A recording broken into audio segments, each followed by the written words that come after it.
Sudah materinya Bhinneka Tunggal Ika.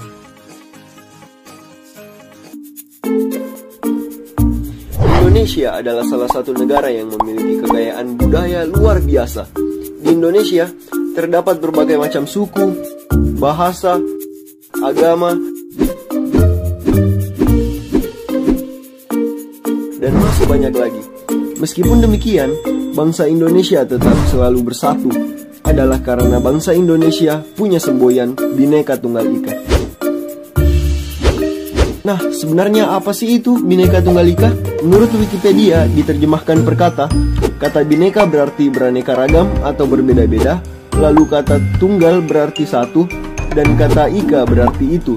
Secara harfiah, Bhinneka Tunggal Ika diterjemahkan beraneka satu itu, yang bermakna meskipun berbeda-beda, tetapi pada hakikatnya bangsa Indonesia tetap adalah satu kesatuan.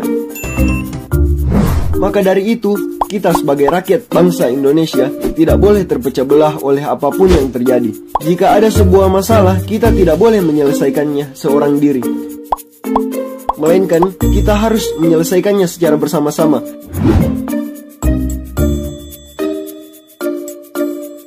Seperti kata pepatah, bersatu kita teguh, bercerai kita berantakan.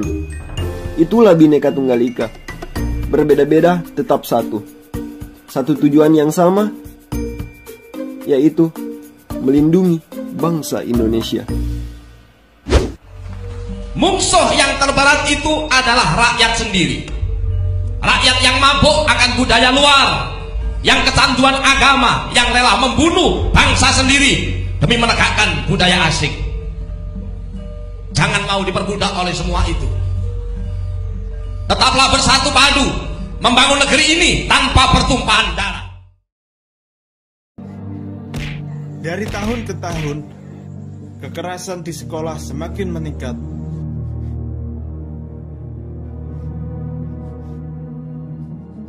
Dan itu dilakukan di sekolah.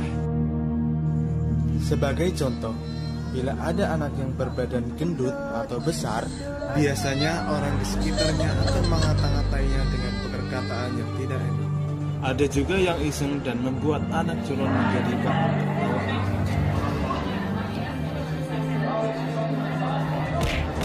Biasanya, anak yang berbeda ras pun juga diperlakukan tidak mengenakan.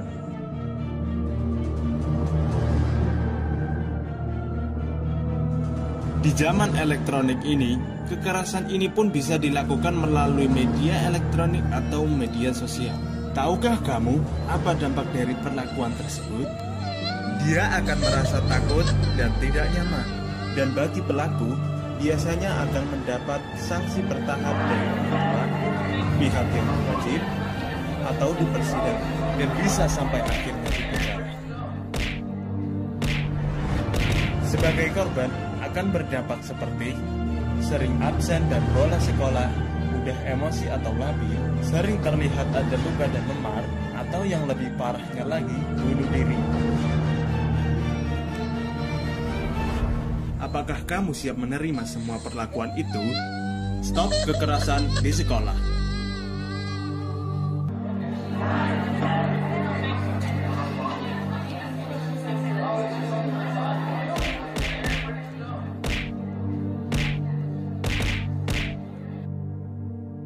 Kekerasan berupa bullying dan tawuran, nafsa, free sex, ekstremisme, serta beragam tindak kriminalitas lainnya. Mari peduli dan cegah. Bullying. Apa bullying itu? Bullying adalah tindakan satu orang atau lebih mencoba untuk menyakiti atau mengontrol orang lain dengan cara kekerasan. Biasanya berulang kali dan dilakukan dengan perasaan senang. Kekerasan fisik saja? Tidak. Bullying secara verbal dapat berupa julukan nama, celaan, fitnah, kritikan kejam, penghinaan sosial budaya atau sara, dan sosial ekonomi. Bullying secara fisik dapat berupa memukuli, menendang, menampar, mencekik, atau merusak serta menghancurkan barang-barang milik korban. Bullying secara relasional melalui pengabaian, pengucilan, atau penghindaran. Apakah bullying cuma terjadi di dunia nyata? Tidak. Ada pula di dunia maya, yaitu cyberbullying. Cyberbullying atau bullying elektronik merupakan bentuk perilaku bullying yang dilakukan pelakunya melalui sarana elektronik seperti komputer, handphone, internet, website, chatting room, email, SMS, dan sebagainya. Bullying tidak hanya antar siswa, tapi bisa juga dilakukan oleh siswa kepada guru atau tenaga kependidikan lainnya sebagai korbannya. Atau sebaliknya, oleh guru atau tenaga kependidikan lainnya kepada siswa sebagai korbannya. Dari 2011 sampai Agustus 2014, KPAI mencatat 369 pengaduan terkait masalah tersebut. Antara tahun 2002 sampai 2005, telah terjadi 30 kasus bunuh diri dan percobaan bunuh diri menimpa korban bullying dengan rentang usia antara 6 sampai 15 tahun. Sekolah di Indonesia darurat bullying. Setidaknya 50% bullying terjadi di dalam ruang kelas.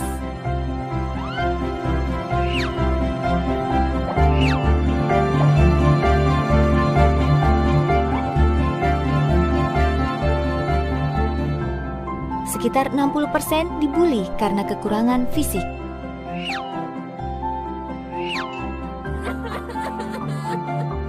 Sekitar 80% menonton, menyoraki, atau bahkan ikut membuli. Hanya sekitar 20% yang membela bila ada kawan yang dibuli. Apa saja gejala yang bisa terdapat pada pelajar yang menjadi korban bullying? Menganggap sekolah sebagai tempat yang tidak menyenangkan dan cenderung enggan ke sekolah, mengalami penurunan nilai dan prestasi belajar, sering terdapat barang miliknya rusak atau hilang, cenderung sulit untuk berteman dengan teman baru, memiliki tanda fisik seperti memar atau luka. 90% siswa yang dibully menjadi cemas dan ketakutan, serta tidak konsentrasi belajar.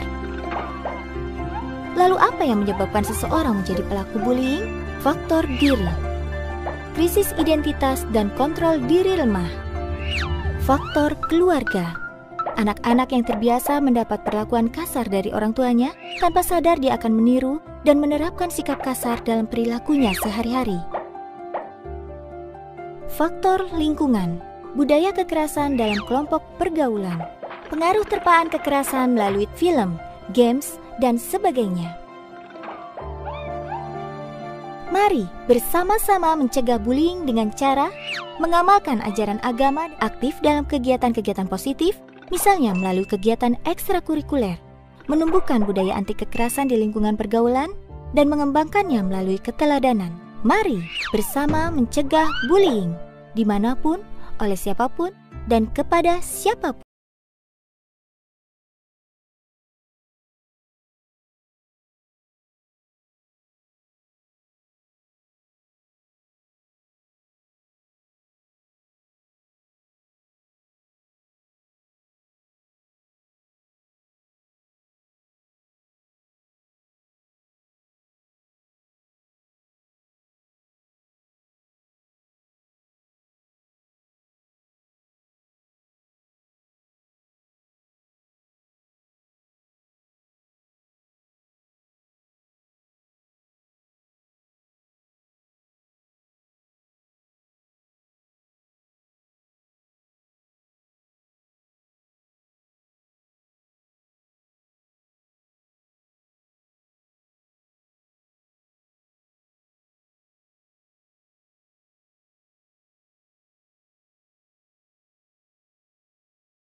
agama dan budaya.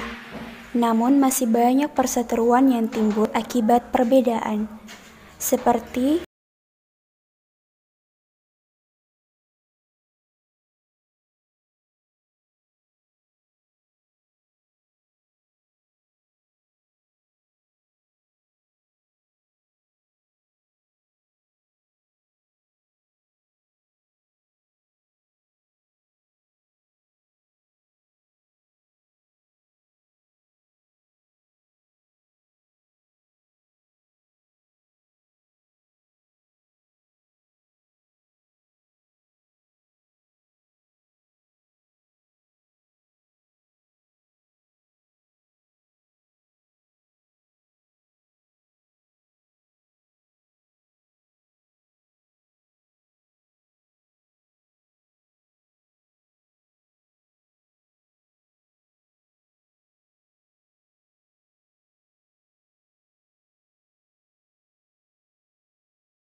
Bhinneka Tunggal Ika adalah semboyan bangsa Indonesia yang tertulis pada lambang Garuda Pancasila. Bhinneka Tunggal Ika adalah berbeda-beda tetap satu juga. Indonesia memiliki lebih dari 17.000 pulau sehingga memiliki beragam suku, budaya, ras, dan adat istiadat. Sebelum kita lanjut videonya, jangan lupa klik tombol subscribe dan tombol loncengnya ya. Karena Indonesia sangat beragam, namun bangsa Indonesia tetap satu kesatuan yang gak bisa dipisahkan. Kalimat Bhinneka Tunggal Ika berasal dari bahasa Jawa kuno.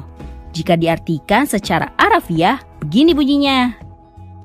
Bhinneka artinya beragam atau bermacam-macam. Tunggal artinya satu. Ika artinya itu. Sejarah dan artinya. Berdasarkan arsip resmi Kementerian Hukum dan HAM, Bhinneka Tunggal Ika berasal dari bahasa Jawa kuno yang diambil dari kitab atau Kakawin Suttasomo karangan Empu Tantular pada masa kerajaan Majapahit sekitar abad ke-14 Masehi. Bhinneka artinya beragam atau beraneka.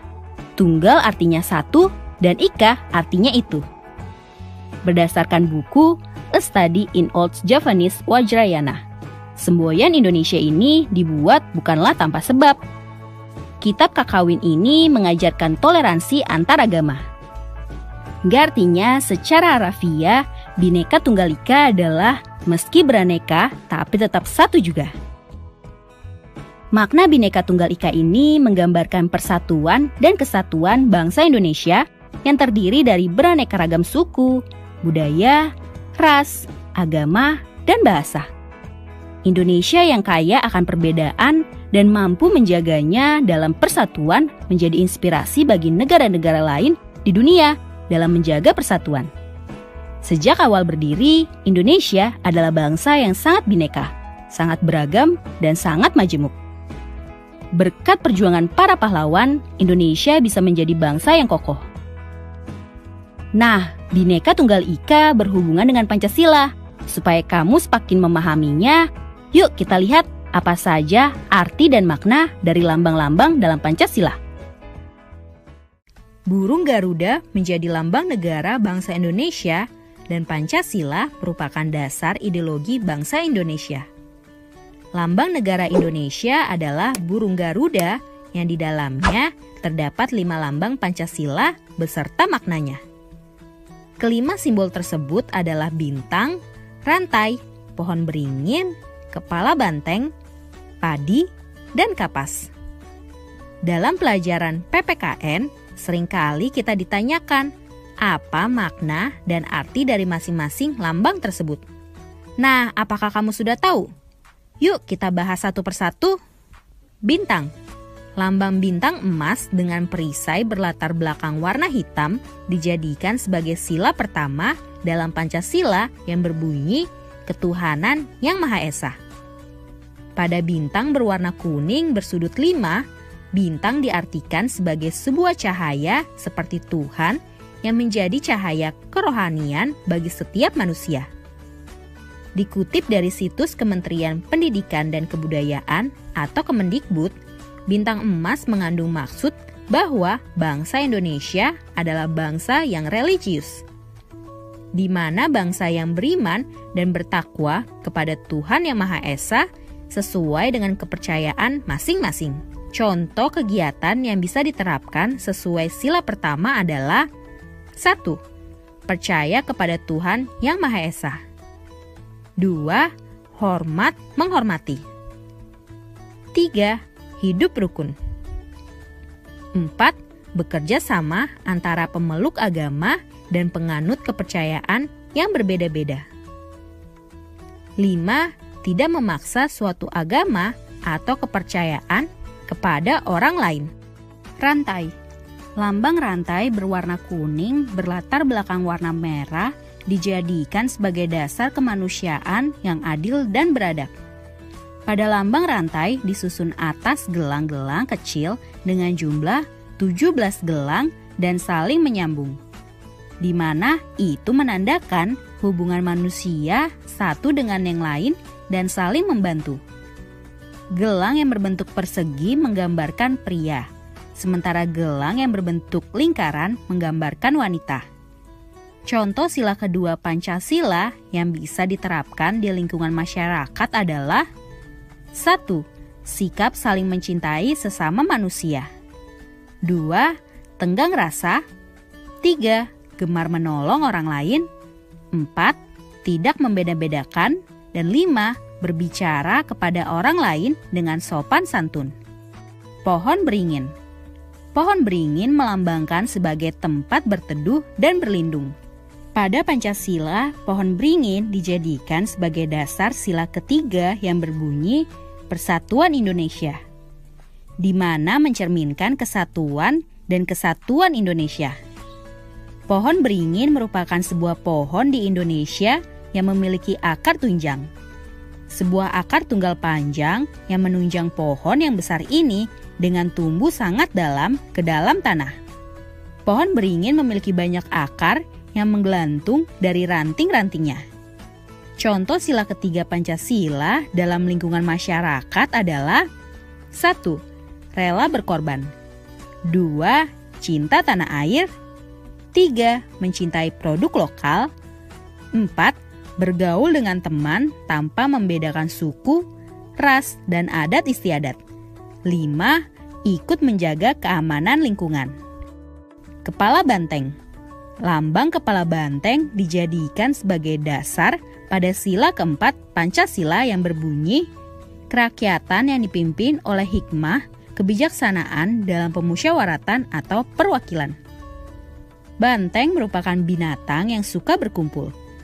Sama seperti manusia dalam pengambilan keputusan harus dilakukan secara musyawarah. Salah satunya dengan berkumpul dan diskusi. Contoh sila keempat Pancasila dalam lingkungan masyarakat adalah 1. Mengutamakan keputusan yang diambil secara musyawarah. 2. Tidak memaksa kehendak orang lain. 3. Melaksanakan musyawarah mufakat. 4. Menghormati dan menjunjung tinggi hasil musyawarah. Padi dan kapas. Padi dan kapas dimaknai sebagai salah satu kebutuhan rakyat Indonesia tanpa melihat status dan kedudukannya. Padi dan kapas mencerminkan pangan dan sandang. Ini menandakan tidak adanya kesenjangan antara satu dengan yang lain. Pada Pancasila, padi dan kapas dijadikan sebagai dasar kelima berbunyi keadilan sosial bagi seluruh rakyat Indonesia. Contoh sila kelima Pancasila dalam lingkungan masyarakat adalah 1. sikap adil kepada sesama. 2. Menjaga keseimbangan antara hak dan kewajiban. 3. Menghormati hak-hak orang lain. Dan 4. Ikut serta dalam kegiatan gotong royong. Oke, itu aja dari kelompok kita. Oh iya, ada satu lagi nih, ada kata-kata motivasi nih. Jangan pernah menyesali sehari dalam hidupmu.